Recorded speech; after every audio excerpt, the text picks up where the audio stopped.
Hace 500 años, un irreconocible barco atracó en el puerto de Sevilla.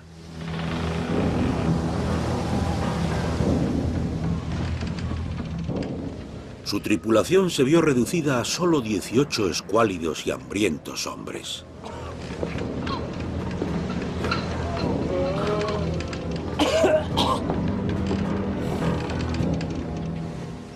Pero aquel barco acababa de finalizar un viaje de gran importancia. Cambió el curso de la historia y determinó el modo de vivir hasta hoy en día. Corría el año 1522 y el Victoria se había convertido en el primer barco que daba la vuelta al mundo.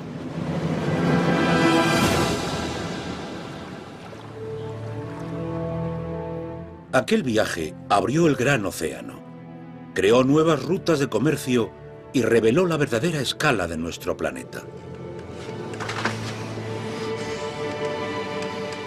Fue un triunfo del espíritu humano, una historia épica de valor y fortaleza, hambre y rebelión, heroísmo y muerte.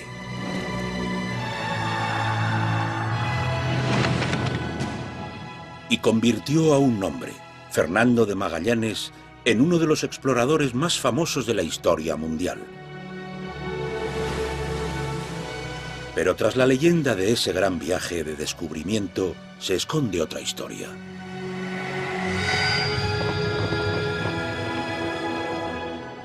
Viajes de descubrimiento.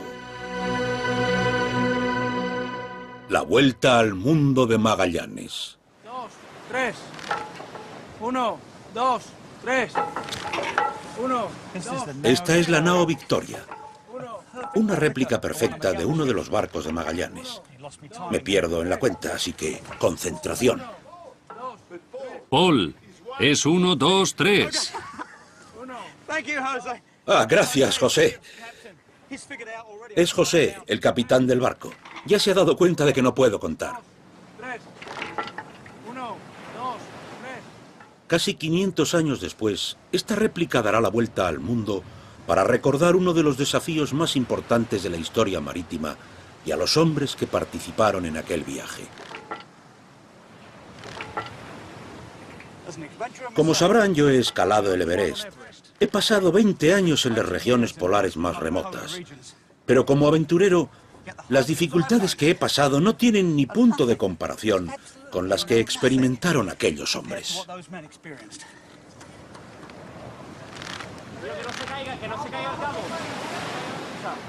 El viaje épico de Magallanes es legendario. Sin embargo, la historia real no suele contarse.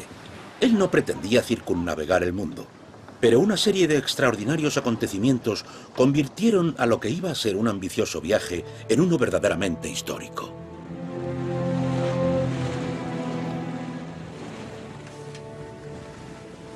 El gran viaje de Magallanes dio comienzo el 21 de septiembre de 1519, cuando zarparon de España hacia lo desconocido.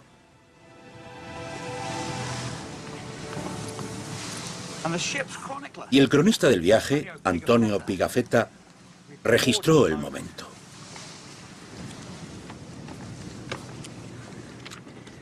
A ver la página. Escribió esto: llevando a bordo todo lo necesario. Todo lo necesario, así como su tripulación, compuesta de 241 hombres de diversas naciones, anunció su salida con una descarga de artillería. 1, 2, 3. 1, 2, 3.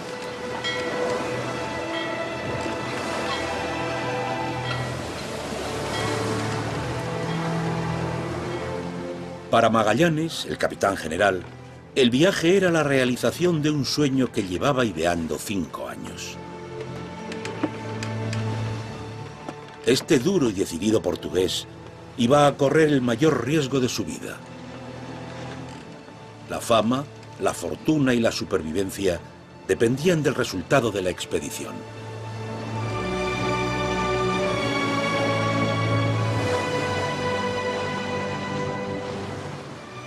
Entre los oficiales de la flota había un ambicioso capitán de barco llamado Juan Sebastián Elcano. Arriar las cebaderas.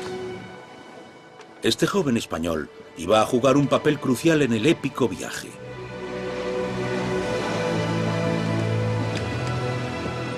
El objetivo de Magallanes era puramente comercial. Quería encontrar una ruta española de comercio hacia el producto más preciado del mundo, las especias. En el siglo XVI valían más que el oro, pero para España eran inalcanzables. En 1494, el Papa dividió el mundo entre los dos poderes marítimos más importantes. España poseía los derechos comerciales de la mitad oeste del mundo, mientras que Portugal controlaba el este, y por tanto, la única ruta conocida hacia las inimaginables riquezas de las Islas de las Especias, las actuales Molucas.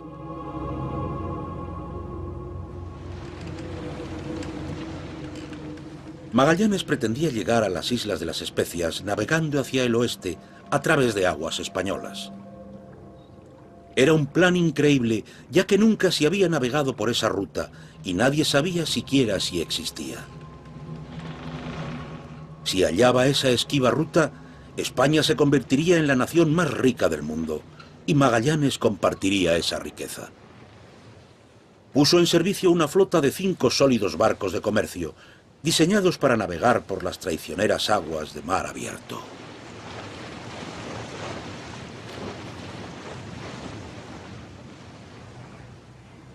Paul, ¿estás seguro de que es la correcta? Yo creo que sí. Mira, pone 260 o casi.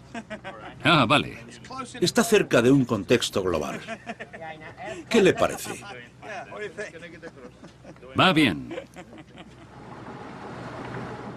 El mecanismo de dirección era sencillo. El timón iba unido a una rueda, unida a su vez a un largo eje de madera.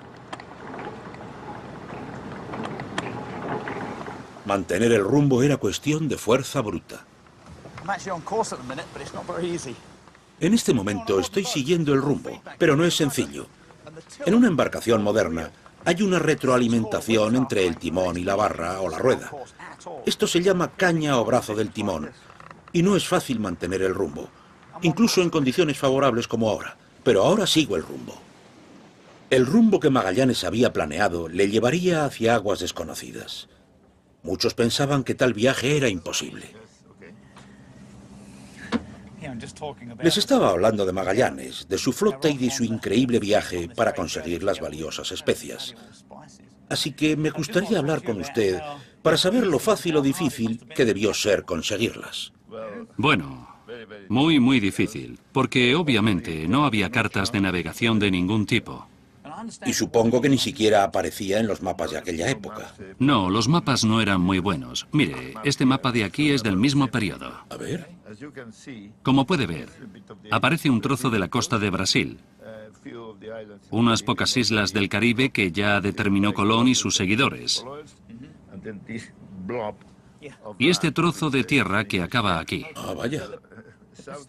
Es el sur del Cabo de Buena Esperanza, pero no todo. Así que era una zona desconocida para los que hacían los mapas en aquella época. Es increíble, totalmente desconocida. Fue un gran acto de fe pensar que podrían pasar por allí.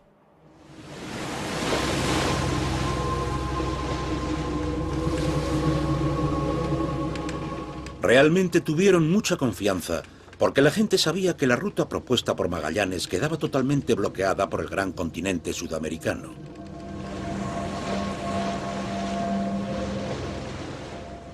Según las versiones de la época, Magallanes alegaba que conocía un pasaje por debajo de la masa continental de Sudamérica y que les llevaría hasta las Islas de las Especias.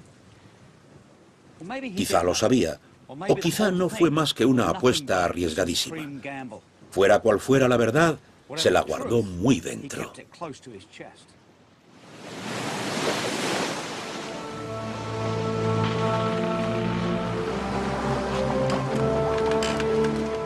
Magallanes nunca reveló la fuente de su confianza en la existencia de ese pasaje, pero probablemente fueran los rumores que abundaban en el reservado mundo de los navegantes del siglo XVI.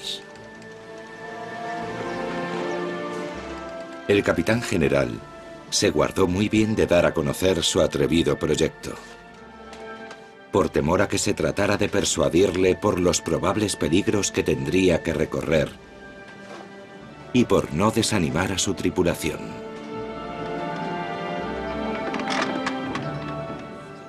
La decisión de ocultárselo a la tripulación fue extremadamente peligrosa y estuvo a punto de acabar con toda la misión.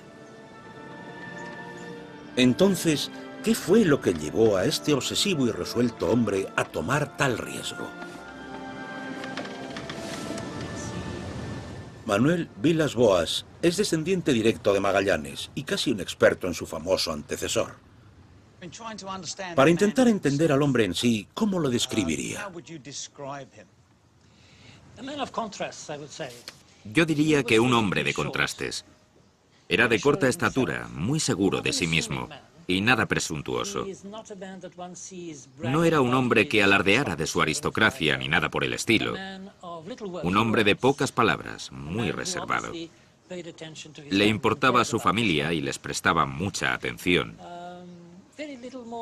No se sabe mucho más. El hombre desapareció tras el proyecto. Lo que sí se sabe es que Magallanes pasó 8 años como soldado de la Armada portuguesa en el Océano Índico.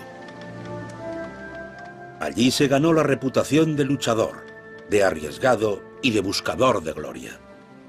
Pero al volver a casa no recibió ninguna bienvenida de héroe.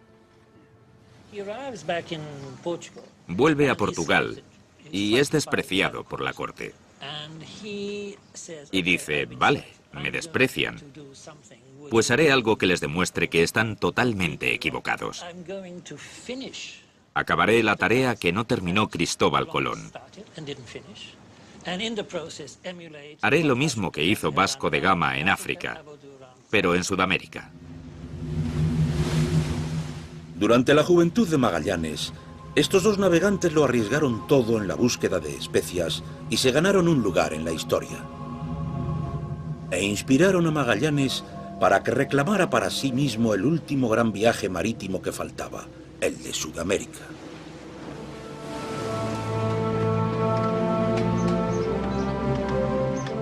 Conseguir esa extraordinaria ambición se convirtió en su obsesión.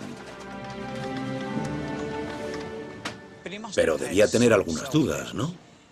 Sí, seguro. Los líderes de esa naturaleza y de tales expediciones son solitarios por definición. Hacen trabajos solitarios. No creo que dejara que nadie supiera que no estaba totalmente seguro de la existencia de aquel pasaje. Cuando por fin guió a la flota hacia el sur, era la primera vez que capitaneaba un barco. Su primer desafío fue el Atlántico, un océano que había acabado con numerosas vidas.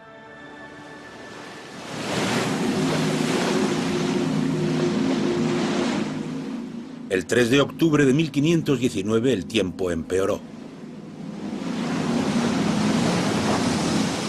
El viento, las borrascas furiosas y las corrientes de agua nos golpearon de frente. Y al no poder avanzar, y para evitar un naufragio, tuvimos que parar. Y así navegamos sin rumbo fijo por el mar, esperando a que cesara la furiosa tempestad.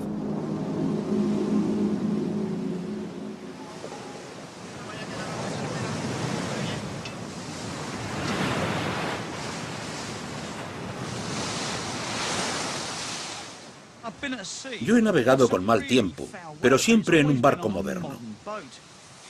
Y con la protección que existe hoy en día, como los teléfonos y las comunicaciones vía satélite, el GPS o incluso los faros de emergencia. Pulsamos un botón y enseguida conseguimos ayuda. Los barcos antiguos como este, los barcos de Magallanes, no tenían nada de eso. El sentido de riesgo debió de ser enorme.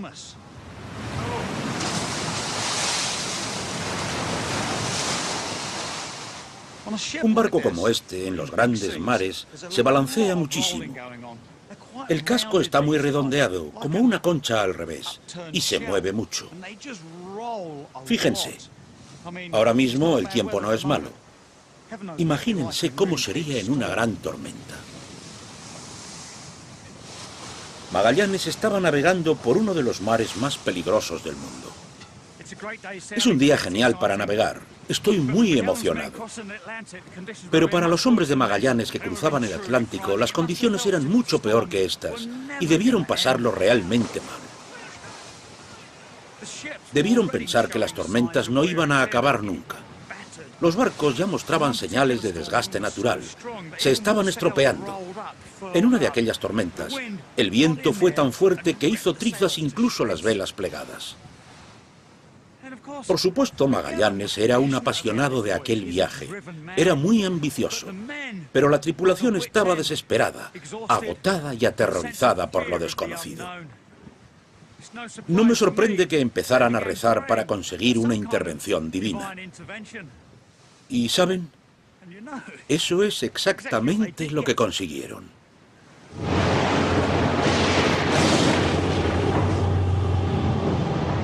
Durante aquellas tormentas, vimos frecuentemente el cuerpo santo de San Anselmo. Una noche muy oscura se nos apareció en forma de antorcha en la punta del palo mayor. Y permaneció allí más de 2 horas para consuelo de todos, pues llorábamos esperando la llegada de la muerte. Y cuando la sagrada luz iba a desaparecer, se hizo tan brillante ante nuestros ojos que durante más de 1/4 de hora caminamos ciegos, pidiendo clemencia. Este extraño y dramático fenómeno se conoce como el fuego de San Anselmo o San Telmo. Y yo he visto cómo este fenómeno devolvía a los barcos a través del Atlántico. He visto esa luz brillante en el mástil. Es sorprendente, aunque solo sea un pequeño destello, pero permanece durante más de 1 minuto. Lo que ocurre realmente es que en las grandes tormentas eléctricas las nubes se cargan negativamente. Al final, toda la tensión del voltaje asciende hasta unos 30.000 voltios por centímetro cuadrado, y entonces se descargan de forma espectacular, desde la punta de los mástiles, y terminan en los trozos puntiagudos del barco. Cuando los hombres lo vieron, se dieron cuenta de que cuando pasaba se acababa la tormenta. Y es cierto, porque siempre ocurre hacia el final de una tormenta. Así que lógicamente pensaron, esto es una señal, una intervención divina.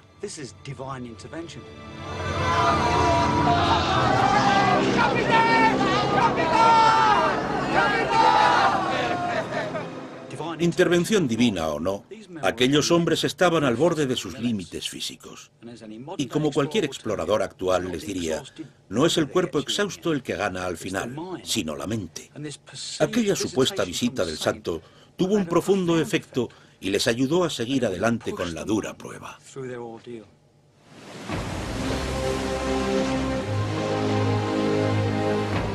Casi 4 meses después de abandonar España, la maltrecha flota se acercó a la costa de Sudamérica.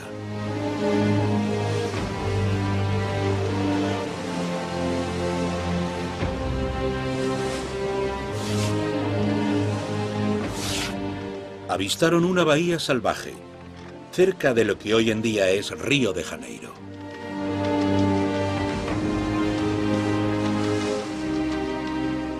Desde allí siguieron la amplia costa hacia el sur. Y durante el viaje, Pigafetta registró cosas tan extrañas como maravillosas. Hay gran cantidad de loros.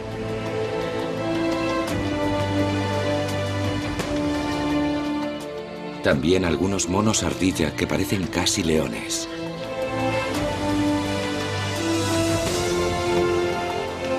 Y peces voladores, tantos que parecen formar una isla más del mar. Y hombres y mujeres que se pintan con fuego la cara y el cuerpo, y se comen la carne de sus enemigos. Finalmente llegaron al final del mundo conocido. 35 grados al sur de la costa de Sudamérica, donde ningún occidental había llegado nunca. Las pruebas indican que ahí fue donde Magallanes esperaba encontrar el pasaje. La costa se volvía afilada hacia el oeste y parecía que no había más tierra hacia el sur. Aquel lugar se llamaba formalmente Cabo de Santa María, y se pensaba que desde allí había un pasaje hacia el Mar del Sur.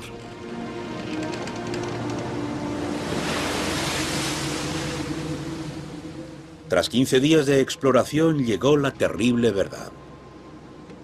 Aquel no era el legendario pasaje, sino una gigantesca ensenada que se extendía 300 kilómetros tierra adentro con 200 de ancho.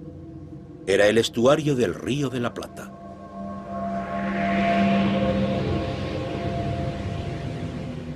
Fue un desastre. Magallanes había navegado a un callejón sin salida. Su confianza en la existencia del pasaje se había hecho añicos. Pero volver atrás era inconcebible. Así que tomó una extraordinaria decisión: superar la punta del mundo conocido, navegar hacia donde ningún europeo había llegado nunca. A ciegas, se dirigió al sur bordeando la desolada costa que llamó Patagonia, hacia uno de los mares más salvajes del mundo y hacia el invierno.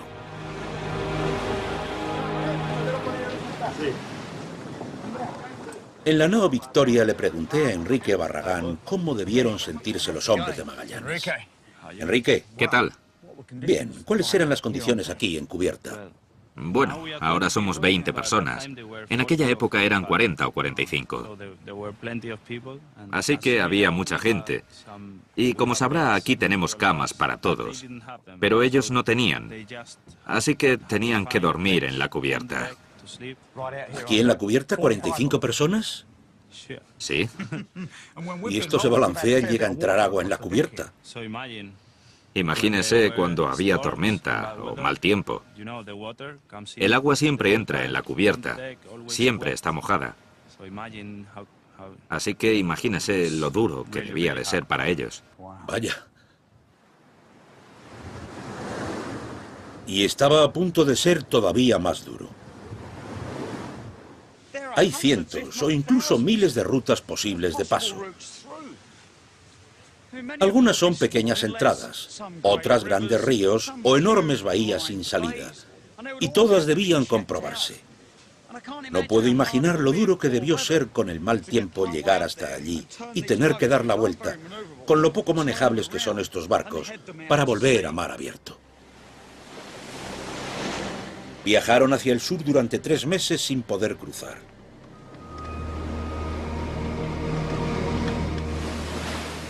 Las provisiones se iban agotando y los días se hacían más cortos. El 31 de marzo de 1520, a solo unos días de la Antártida, buscaron refugio en una bahía a la que llamaron San Julián. Los hombres tenían frío, hambre y estaban agotados. Tenían la moral por los suelos. Cuando Magallanes redujo las raciones, fue el golpe final. Sus capitanes le presentaron una petición exigiéndole la vuelta a España. Pero aquella no era una opción para un hombre que lo había arriesgado todo por encontrar el pasaje a través de Sudamérica.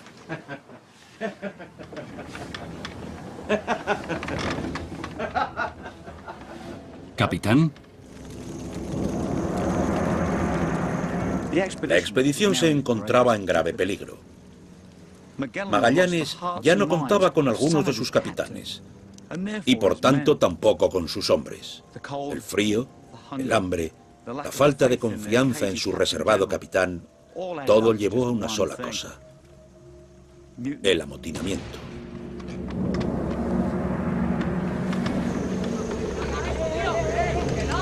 ¡Compañeros! ¡Compañeros!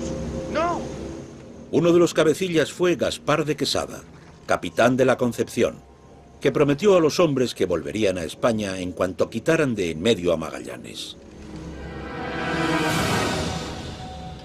Magallanes estaba solo. Tenía que actuar de forma rápida. Caballeros.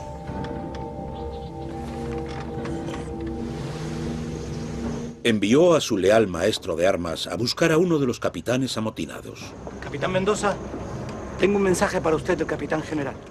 Con un mensaje especial. Es un pequeño mensaje muy especial.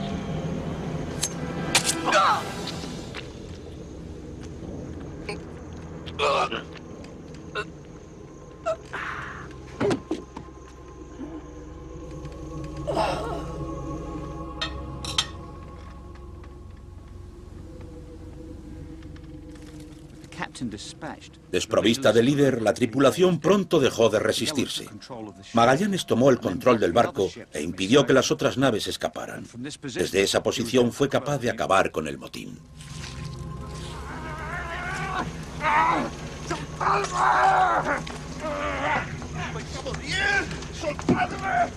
Pero tenía que reafirmar pronto su autoridad y de forma convincente.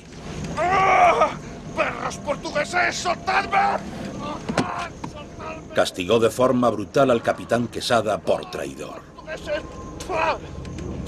Vuestras familias y vuestra casta se pudra en el fondo del mar. Conmigo en el fondo del mar. ¡Barros!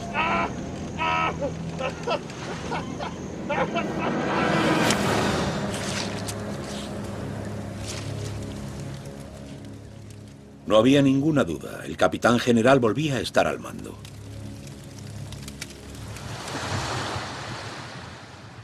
Con los amotinados puestos en su sitio, era el momento de instalarse para el invierno. Una experiencia increíblemente funesta. La comida era escasísima.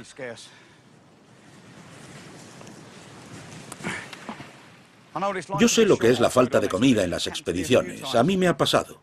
En una ocasión, estando en lo alto de una montaña en Alaska, la comida era tan escasa que pasamos 4 días en una cueva de hielo viviendo de sopa hecha de pasta de dientes.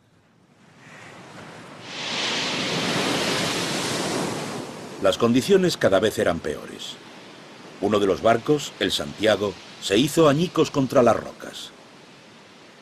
Pero nada parecía acabar con la obsesión de Magallanes.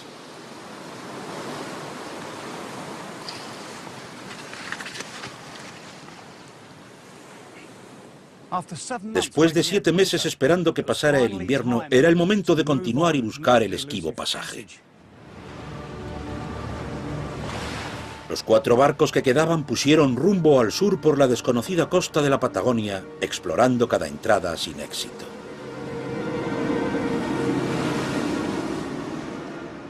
Finalmente, los hombres de Magallanes encontraron algo: ballenas. Aquello era una buena señal porque indicaba una posible ruta de migración hacia mar abierto, que era lo que todos esperaban. Milagrosamente, el 21 de octubre de 1520, encontramos un estrecho, al que llamamos el Cabo de las 11.000 Vírgenes. Casi un año después, hallaron una entrada que se metía mucho hacia el interior. Y algo aún más emocionante. El agua era salada. Así que, de alguna manera, esa entrada debía estar conectada con otro mar. Esperando que aquel fuera por fin el camino hacia el este, toda la flota se adentró en él.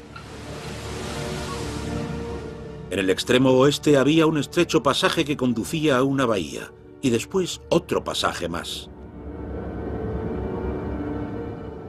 Se dirigieron hacia los estrechos y lo que hallaron fue un extraordinario laberinto de islas y posibles callejones sin salida.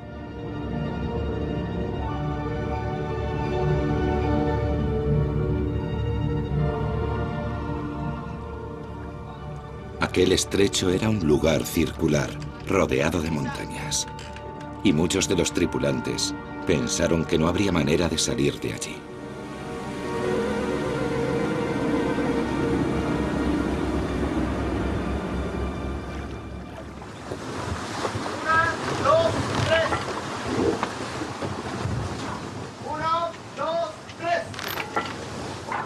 Mientras continuaba la interminable búsqueda, los hombres de Magallanes se iban convenciendo de que de nuevo no había esperanza.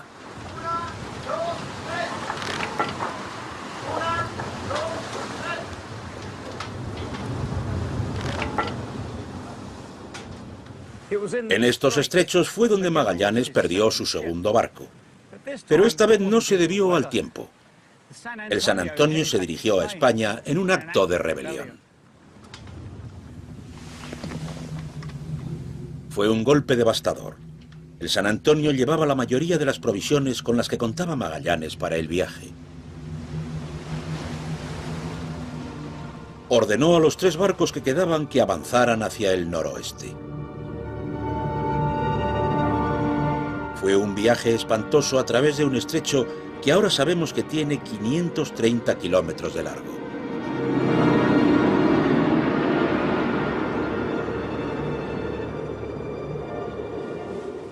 Pasaron 38 frustrantes días de búsqueda hasta que Magallanes recibió la noticia que había estado esperando.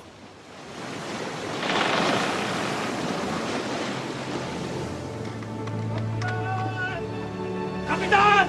¡Capitán! ¡Capitán! ¡Capitán, un mar gigante a la vista, capitán! ¡Gigante! Vete fuera.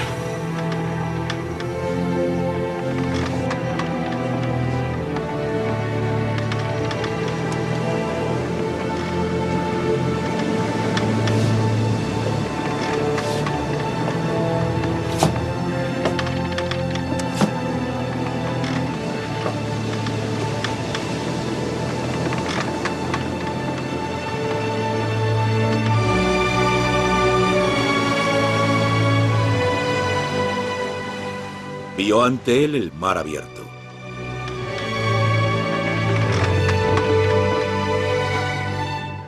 Había hallado el legendario pasaje.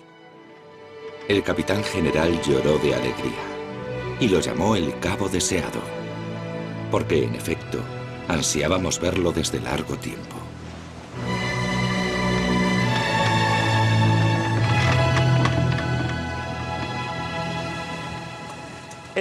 En aquel momento de orgullo, Magallanes sin duda debió darse cuenta de que estaba hombro con los grandes héroes de su infancia, Colón y Vasco de Gama.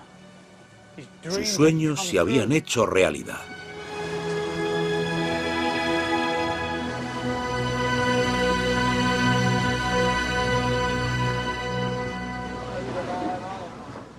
Incluso en aquel momento de triunfo personal, Magallanes no sabía la relevancia histórica de su hallazgo.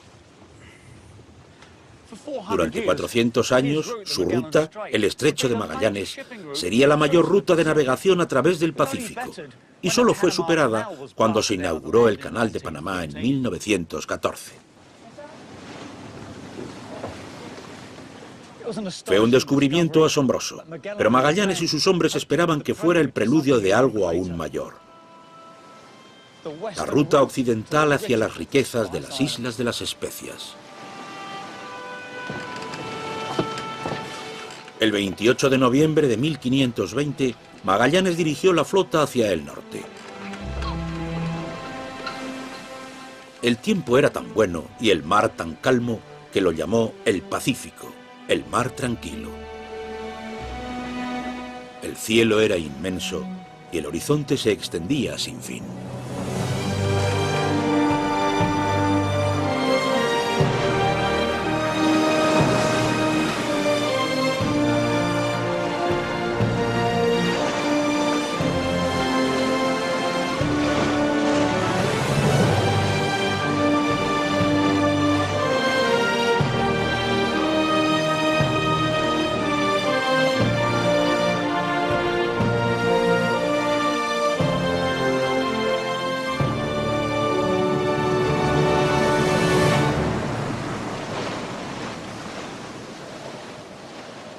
Incluso por la noche el cielo era diferente.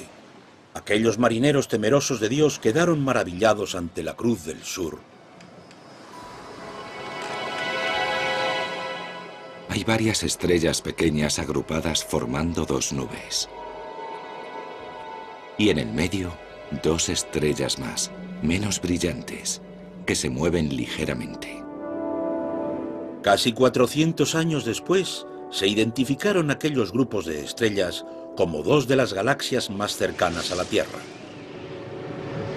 Las nubes de Magallanes han ayudado a los astrónomos a calcular la escala del universo y a presenciar la muerte de las estrellas.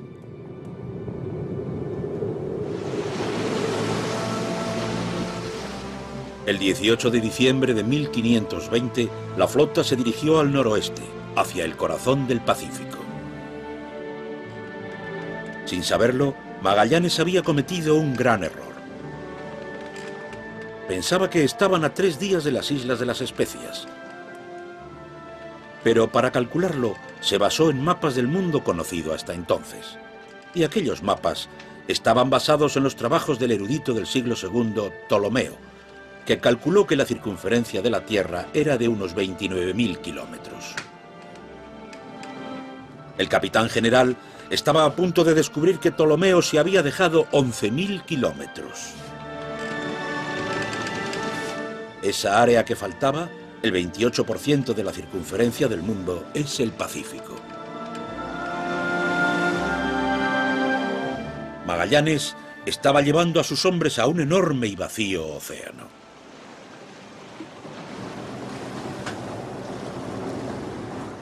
José, el capitán de la moderna nao Victoria, se imagina cómo debió ser aquel viaje. Usted ha atravesado el Pacífico varias veces. Y además con este barco. Así que más que nadie debe saber por lo que pasaron los hombres de Magallanes al entrar en el océano más grande del mundo, sin saber su tamaño real, y pasar día tras día de incertidumbre. Puedo imaginar lo mucho que debieron sufrir y lo que les pasaría por la mente al no saber cuándo llegarían a tierra, si es que algún día llegaban. Debió ser muy duro para ellos. Y seguramente los hombres más débiles debieron incluso perder la cabeza. La falta de comida, el escorbuto, el agua hedionda a causa de la madera, debió de ser realmente duro, muy duro. Pero obviamente Magallanes era un hombre fuerte, un hombre muy duro con la tripulación. Seguro que les animaba a que siguieran para adelante. 1, 2, 3.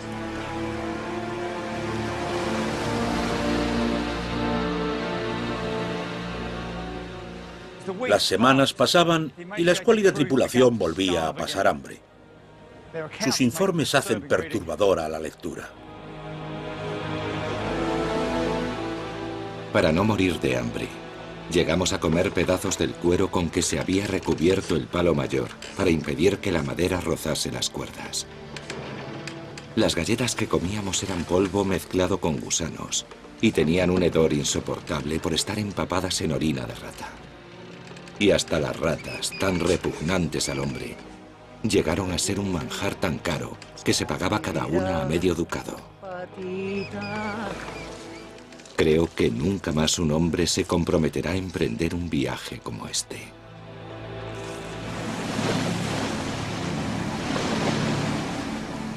Hacia finales de enero de 1521, Magallanes había llevado a su flota rumbo noroeste a través de miles de kilómetros sin esperanza.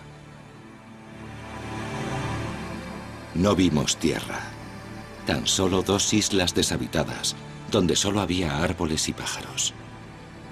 Y no pudimos anclar, porque no encontramos el fondo. Meses después, sin ninguna tierra a la vista, incluso Magallanes debió dudar.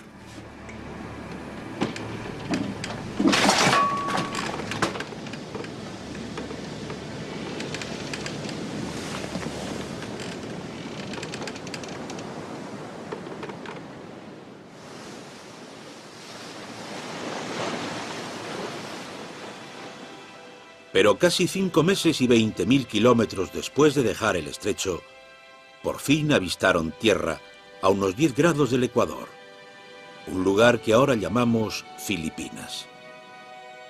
En una asombrosa hazaña de navegación, Magallanes había puesto a salvo a su flota.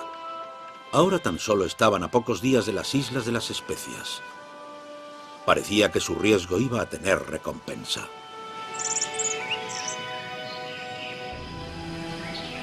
Las islas de las Filipinas debieron parecerles el paraíso. Había agua fresca, exuberantes selvas tropicales llenas de fruta, y sus habitantes parecieron recibirles bien. Magallanes aseguró la ruta de las Islas de las Especias, estableciendo la autoridad de España sobre Filipinas. Su herramienta más efectiva fue el cristianismo. Él sabía que para convertir a aquella gente tenía que convencerles de que valía la pena hacerlo. Uno de los argumentos que usó fue el de la invencibilidad que conseguirían, y lo demostró con la fuerza de su armamento. La explosión de los cañones aterrorizaba a los nativos y les daba una idea de la magnitud de su poder. Al bautizar y cristianizar a los habitantes de la zona, Magallanes se estaba asegurando al mismo tiempo de que con esa conversión religiosa estaban aceptando también su condición de subordinados a la corona española, que entonces era el máximo símbolo de autoridad mundana y alcance religioso. Como un marco estructurado y estricto en el que vivir. Eso es. Seguir esas normas. Seguir esas normas, obedecer a esa gente, someterse a ellos para ser invencibles. Así que fue como una colonización. Al principio, cuando empezaron las colonizaciones, les habría costado décadas a las flotas españolas transformar eficazmente a las Filipinas en una colonia española. Pero aquellos fueron los cimientos sobre los que construirían después. Seguro de su fe y de su invencible armamento, el capitán general tomó una fatídica decisión. Para mostrarle su apoyo al líder de la zona, decidió atacar a su rival, el jefe de la isla Mactán, Lapu-Lapu, que se había negado a convertirse al cristianismo.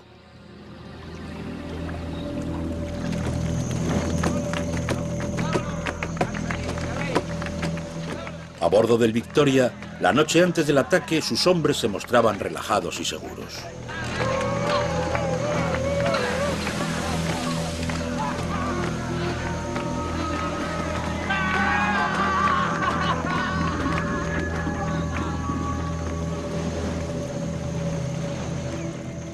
Pero en la isla Mactán, Lapu-Lapu se tomó en serio las amenazas de Magallanes.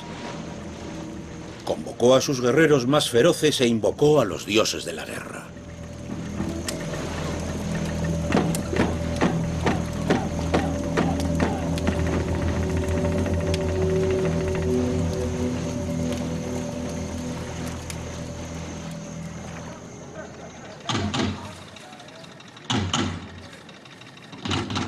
Cada año se representan los acontecimientos que ocurrieron después en el lugar donde Magallanes y Lapu-Lapu se enfrentaron.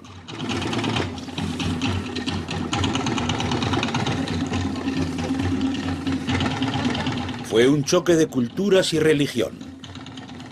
Para los filipinos, representa la lucha por la independencia.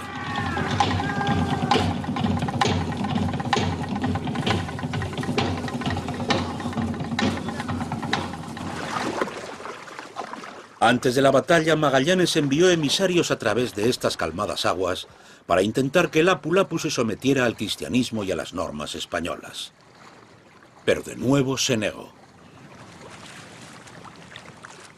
Y así, en la madrugada del 27 de abril de 1521, Magallanes y 50 de sus hombres llegaron a la playa de Mactán para luchar contra Lapu-Lapu y 1000 de sus hombres.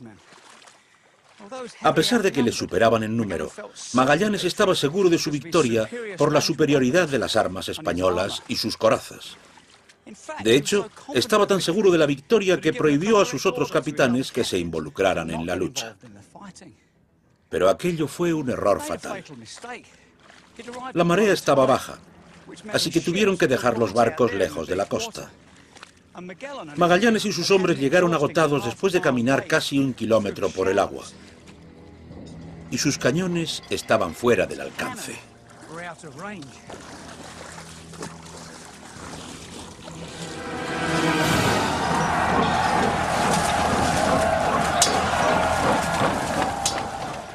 A medida que avanzaba la batalla, los hombres de Magallanes empezaron a quedarse sin municiones y los de Lapu-Lapu avanzaron y encontraron a Magallanes. Uno de ellos le clavó una lanza en la pierna izquierda y le hizo caer. Entonces, todos corrieron hacia él con lanzas de hierro y bambú. Magallanes luchó ferozmente y aguantó durante mucho tiempo. Pero al final, totalmente superado en número, lo mataron salvajemente.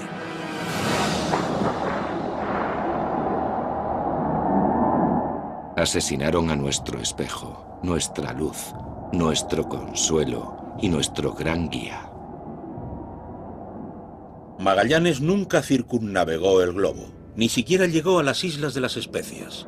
Su sueño terminó aquí, en Filipinas.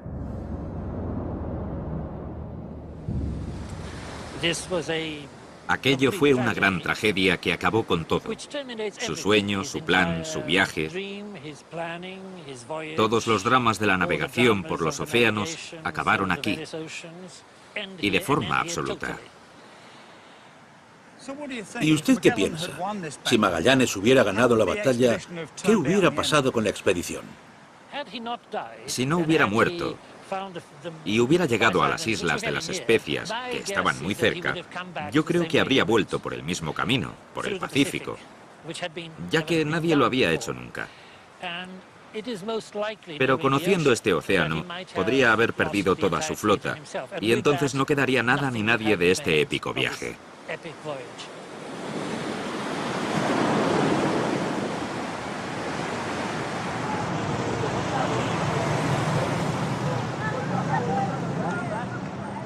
Puede que los sueños de Magallanes acabaran en Filipinas, pero su legado sigue existiendo. En este pequeño y polvoriento santuario aún puede verse la cruz que levantó cuando llegó esperanzado a estas islas. Es una de las reliquias más sagradas que existen en uno de los países más católicos del mundo. Podría haber sido la única reliquia del viaje de Magallanes si otro hombre no hubiera aprovechado la ocasión para llenarse de fama y fortuna. La muerte de Magallanes podría haber significado el fin de la expedición, pero los hombres que quedaron sabían que las Islas de las Especias estaban tan cerca que casi podían hasta olerlas. Con los 2 barcos que quedaban, los supervivientes partieron hacia las islas. Un nuevo y popular líder se hizo cargo del Victoria, Juan Sebastián Elcano. Señores, a las Molucas.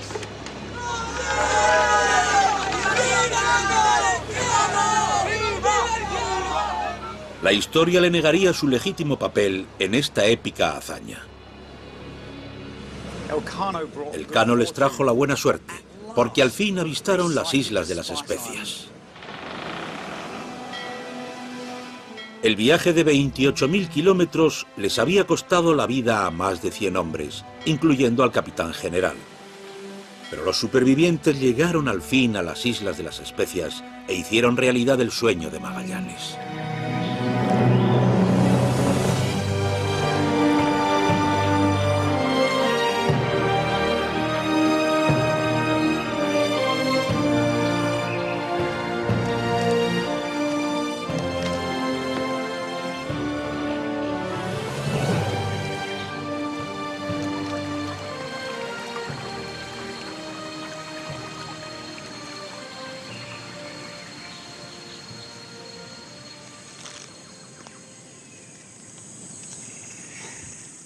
Esto es de lo que se trata, especias.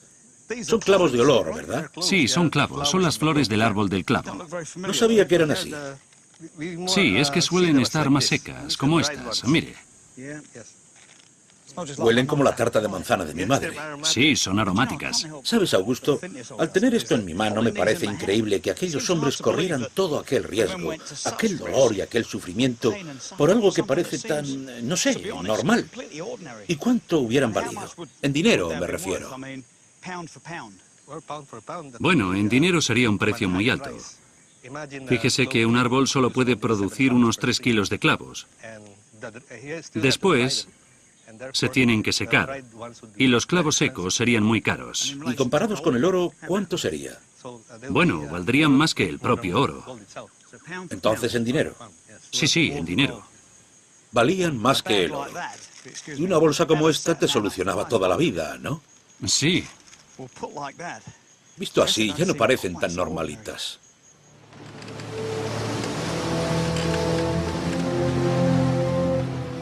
Elcano y sus hombres comprendieron el valor de la cantidad de especias que llevaban en los barcos y sabían que para ser ricos debían llevarlas a España. Los 2 barcos que quedaban tenían que tomar una decisión: volver por donde habían venido o continuar por el oeste, arriesgándose a caer en aguas enemigas. ¡Oscar! ¡Arriad la cebadera! Unos decidieron ir al este y los otros al oeste. El Trinidad se dirigió al este por el Pacífico. Pero no había avanzado mucho cuando cayó en manos portuguesas. Confiscaron la preciada carga, quemaron el barco y encarcelaron a la tripulación.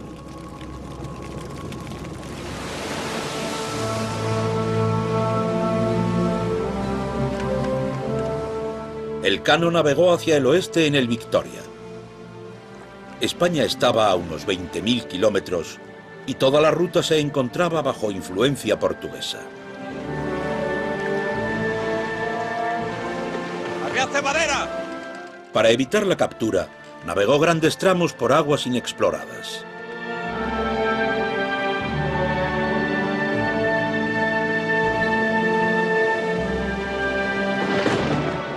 Dos meses y casi 5.000 kilómetros después, llegaron terribles tormentas.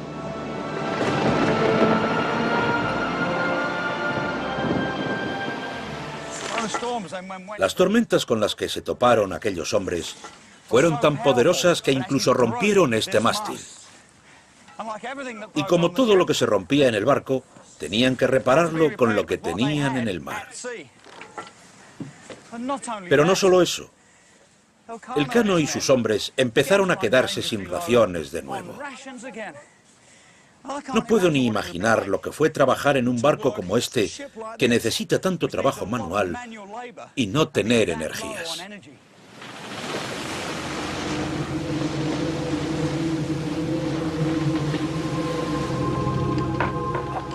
Los famélicos hombres empezaron entonces a contraer escorbuto.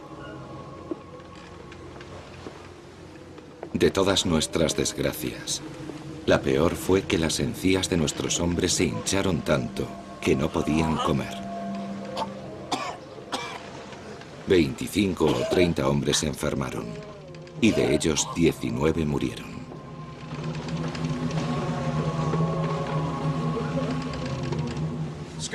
El escorbuto lo provoca la falta de vitamina C. Y ahí está la ironía.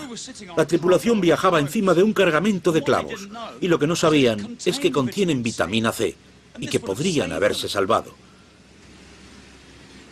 Mientras el barco se dirigía a España, más de la mitad de los hombres murieron a causa del escorbuto y del hambre.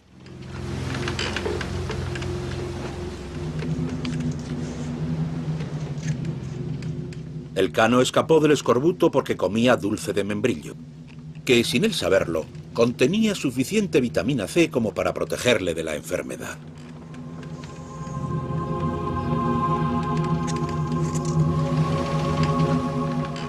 Posiblemente fue lo que permitió a Pigafetta seguir escribiendo su diario. Y sin él, nunca hubiéramos sabido de la gran proeza de navegación de El Cano. Dirigió el Victoria hacia España a través de grandes océanos, pasando por el Cabo de Buena Esperanza y las islas de Cabo Verde. De los 241 hombres que iniciaron el viaje, solo un puñado volvió con él. Sobrevivieron para contar la extraordinaria historia del navegante español que acabó el viaje que Magallanes empezó 3 años antes. Pigafetta.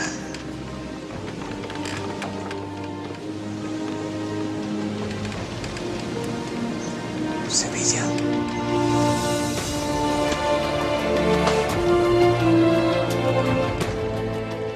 El lunes 8 de septiembre de 1522, echamos anclas cerca del puerto de Sevilla. Y solo quedábamos 18 hombres, enfermos la mayor parte, de los 60 que dejamos las Molucas. El Victoria se convirtió en el primer barco que daba la vuelta al mundo. Había convertido lo que hasta entonces era solo teoría en un hecho irrefutable. La Tierra era redonda. El Cano fue honrado con un escudo de armas especial y declarado como el primer hombre que había dado la vuelta al mundo en barco.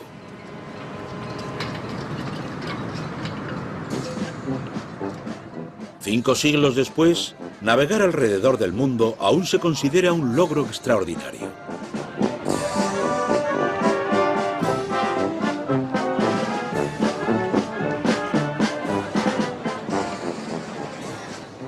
Cuando la réplica del Victoria llega a Sevilla después de 40.000 kilómetros de viaje, sus tripulantes son recibidos como auténticos héroes tras 500 días de un viaje por mar que nunca olvidarán. Aún no me creo que hayamos circunnavegado el mundo entero. Ahora mismo no me doy cuenta, pero estoy seguro de que ha cambiado mi vida completamente.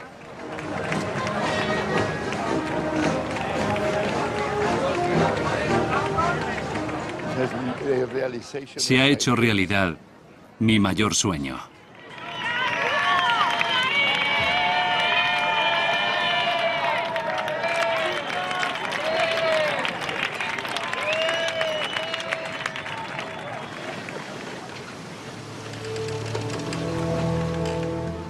Puede que el viaje del Victoria original hiciera historia, pero su tripulación no alcanzó sus esperanzas.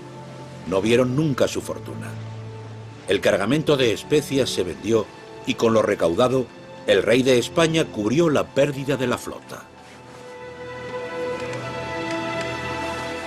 La corte española rechazó al cronista Pigafetta y le devolvió a su Italia nativa. Su diario sigue siendo el archivo definitivo de aquel gran viaje. 4 años después, Elcano intentó una segunda circunnavegación para reclamar las Islas de las Especias para España, pero no lo consiguió. Murió de escorbuto durante la travesía del Pacífico.